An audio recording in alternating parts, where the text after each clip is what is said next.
O decreto estava espalhado por todo o império. De cidade em cidade, de província em província, a notícia corria como um vento de desespero.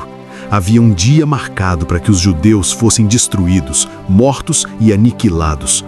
Homens, mulheres, crianças, ninguém escaparia. O medo tomou conta das ruas, o choro ecoava nas casas. Pessoas rasgavam suas roupas, vestiam pano de saco e se sentavam em cinzas. Era um luto coletivo antes mesmo da morte chegar. Mardoqueu também rasgou suas vestes. Coberto de pano áspero, caminhou pela cidade clamando em alta voz. Seu coração estava esmagado, mas sua fé permanecia de pé. Quando a notícia chegou ao palácio, Ester ainda não entendia a dimensão do que estava acontecendo. Ela ouviu que Mardoqueu estava em pranto diante da porta do rei e se angustiou profundamente. Mandou roupas para que ele se vestisse, talvez pensando que aquilo poderia aliviar sua dor. Mas Mardoqueu recusou. Então, ele enviou a Ester uma cópia do decreto. Cada palavra era como uma espada atravessando a alma. O extermínio estava autorizado, selado, oficial. E junto com a cópia veio um pedido. Não, veio um chamado. Ester precisava ir até o rei. Precisava interceder, precisava suplicar pela vida do seu povo. Mas havia um problema. Havia uma lei que nem a rainha podia quebrar. Qualquer pessoa que entrasse na presença do rei sem ser chamada poderia ser morta imediatamente, a menos que o rei estendesse o cetro de ouro. E Ester não era chamada há 30 dias. 30 dias de silêncio. 30 dias sem saber se ainda tinha favor. O risco era real. Era a própria vida dela em jogo. Então, Ester mandou dizer a Mardoqueu: eu não posso simplesmente entrar. Se eu for sem ser chamada, posso ser morta. A resposta de Mardoqueu voltou como um trovão. Não pense que por estar no palácio você escapará. Se você se calar agora, socorro e livramento virão de outro lugar. Mas você e a casa do seu pai perecerão. E quem sabe se não foi para um tempo como este que você chegou à posição de rainha? Aquelas palavras mudaram tudo. Ester percebeu. Não era coincidência, não era sorte, não era beleza, era propósito. O trono era um chamado, a coroa era uma missão, o favor tinha um motivo. Ela respirou fundo. O medo ainda estava ali, mas algo maior começou a crescer dentro dela. Coragem. Então Ester enviou sua decisão. Vá, reúna todos os judeus, jejuem por mim. Não comam nem bebam por 3 dias. Eu e minhas servas também jejuaremos. E depois disso, eu irei ao rei, mesmo sendo contra a lei. E se eu tiver que morrer, eu morrerei. O céu ficou em silêncio, mas a fé estava em movimento. Enquanto o povo jejuava, Deus preparava a virada. O que parecia sentença final estava prestes a se tornar o começo do maior livramento daquela geração. O 3º dia chegou. Depois do jejum, depois das lágrimas, depois das orações que subiram em silêncio ao céu, Ester se levantou. Vestiu suas roupas reais, não como quem procura beleza, mas como quem carrega destino. Cada passo em direção ao pátio interior era pesado. A lei continuava a mesma, a ameaça também. Se o rei não a recebesse, aquele seria seu último dia de vida. As portas se abriram. O salão do trono estava diante dela. O rei assentado em sua majestade, cercado de poder, autoridade e protocolos que não falhavam. Por um instante, o tempo pareceu parar. Todos viram a rainha ali sem convite. A decisão estava nas mãos do rei, viver ou morrer. Então, aconteceu. O rei olhou para Ester e ela encontrou favor. O cetro de ouro foi estendido. A respiração voltou aos pulmões. A vida foi devolvida em um gesto. Deus havia respondido antes mesmo que ela abrisse a boca. O rei perguntou: o que você deseja, rainha Ester? Qual é o seu pedido? Ainda que seja metade do reino, será concedido. Mas Ester não fez a acusação. Ainda não. A sabedoria guiava cada movimento. Ela respondeu: se for do agrado do rei, venha hoje com Hamã para um banquete que preparei. O convite foi aceito. Hamã saiu daquele encontro inflado de orgulho. Entre todos os homens do império, ele era o único chamado para um banquete exclusivo com o rei e a rainha. Para ele, aquilo era a confirmação de que seu poder era intocável. Mas ao passar pelo portão, viu Mardoqueu. E Mardoqueu não se curvou. De novo. Toda a alegria de Hamã evaporou. O ódio voltou a ferver.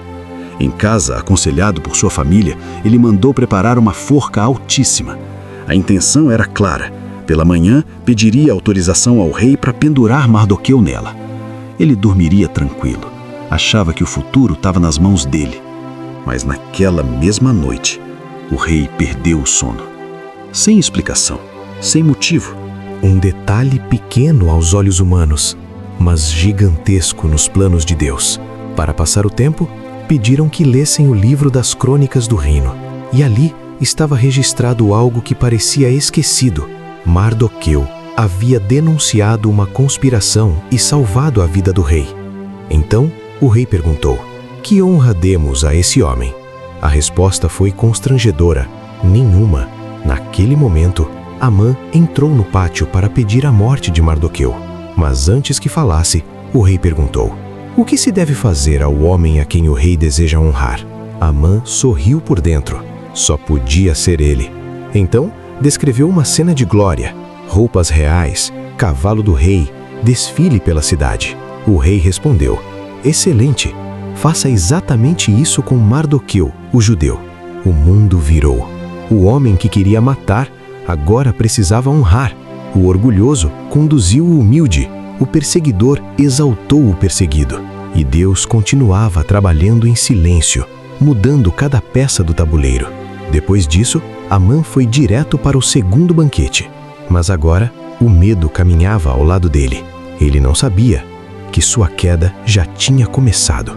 O banquete havia sido preparado. O rei estava presente. Hamã também. Mas o clima já não era o mesmo. O orgulho tinha se transformado em inquietação. O homem que se achava invencível agora sentia o chão tremer sobre os pés. Mais uma vez, o rei olhou para Ester. Mais uma vez, ofereceu o favor. Qual é o seu pedido? O que você quer que eu faça? Era a hora. Não dava mais para adiar. Ester respirou fundo. Sua voz saiu firme, mas carregada de emoção. Se encontrei favor diante do rei, peço que me conceda a vida e a vida do meu povo. O salão ficou em silêncio. O rei não sabia, ele não fazia ideia de que a mulher que amava fazia parte do povo condenado. Ester continuou: fomos vendidos para sermos destruídos, mortos e aniquilados. A indignação tomou conta do rei. Quem é esse homem? Onde está aquele que teve coragem de fazer isso? Então, Ester apontou, não para longe, não para um inimigo oculto. Apontou para alguém que estava à mesa. O adversário e inimigo é este, Hamã. O terror tomou o rosto dele. O rei se levantou em fúria e saiu para o jardim do palácio. Hamã sabia. Não havia mais saída. Desesperado, lançou-se sobre o sofá onde Ester estava, implorando por misericórdia. Nesse instante, o rei voltou. A cena parecia uma afronta. A sentença foi imediata. Um dos oficiais disse: existe uma forca na casa de Hamã, preparada para Mardoqueu. O rei respondeu: pendurem-no nela. A arma do inimigo se tornou sua própria derrota. O mal que ele planejou voltou contra ele. E naquele dia, o medo começou a perder força. Mas ainda havia um decreto. A lei dos persas não podia ser revogada. Então, o rei autorizou um novo decreto. Os judeus agora tinham permissão de se defender. Tinham respaldo real. Tinham autoridade. Tinham esperança.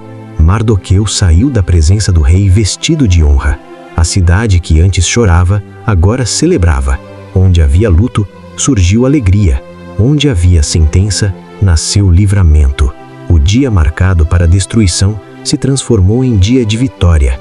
E o povo entendeu algo poderoso. Deus nunca os abandonou.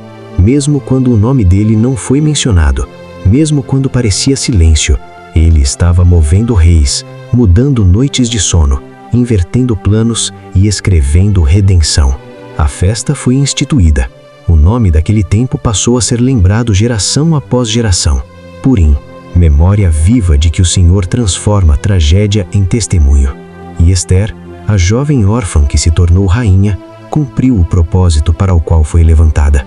Coragem no lugar do medo, fé no lugar da dúvida, posicionamento no momento decisivo.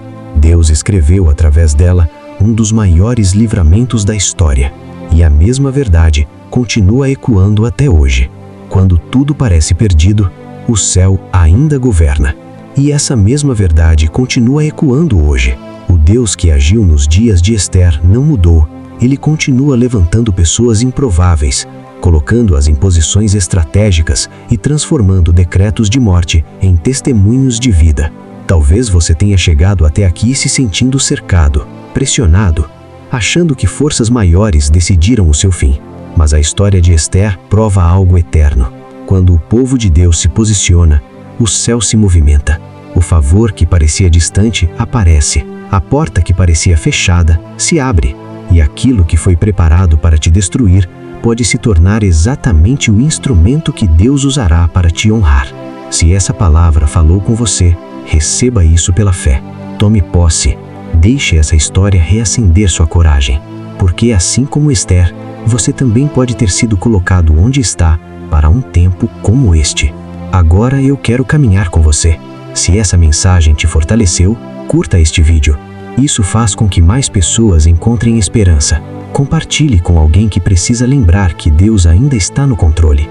E escreva aqui nos comentários: Deus ainda governa a minha história. Eu quero ler sua declaração de fé. E se você deseja continuar recebendo mensagens que fortalecem sua caminhada com o Senhor, inscreva-se no canal. Aqui nós aprendemos juntos a confiar mesmo quando não entendemos e a enxergar a mão de Deus mesmo quando Ele trabalha em silêncio. Que a paz do Senhor esteja sobre sua vida. Nos vemos na próxima mensagem.